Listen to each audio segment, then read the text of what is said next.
I'm Storm Tracker Charles Peak, and it's the 1-year anniversary of the devastation from Hurricane Helene on western North Carolina.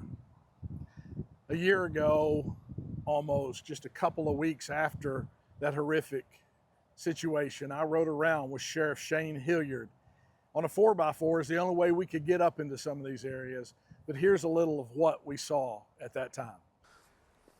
So literally, as we're looking around, Shane, you're telling me this used to be a paved road, right? This used to be a state paved road, that's correct. And we came through probably back there just a little bit. I'd say a 15-foot drop off that's just straight rock right now. That's right. Fast forward a year later, and I went around with Sheriff Hilliard again. This time we didn't have to go in a 4x4.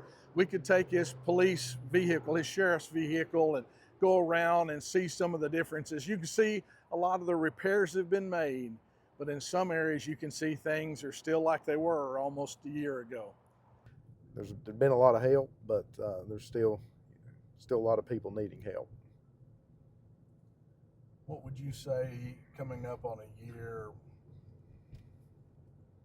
the percentages of recovery that we're sort of at right now? I mean, it's hard to say. You know, some things like roadways and the electric grid have moved a lot faster than I would have thought. But then, you know, a lot of homes are just now starting to be rebuilt this summer. So you do have a lot of homes that are just now coming out of the ground to be rebuilt, and then still some waiting to start the rebuild process. So it's kind of hard to gauge. As you can see, much has been done, but much still needs to be done. Repairs still needed, volunteers still needed. So what can you do maybe to come along these people, not just with emotional pain, but real pain? People are still living in trailers, in buses, because they don't have a house yet to live in. So what can you do to help? In Yancey County, North Carolina, I'm Charles Peak.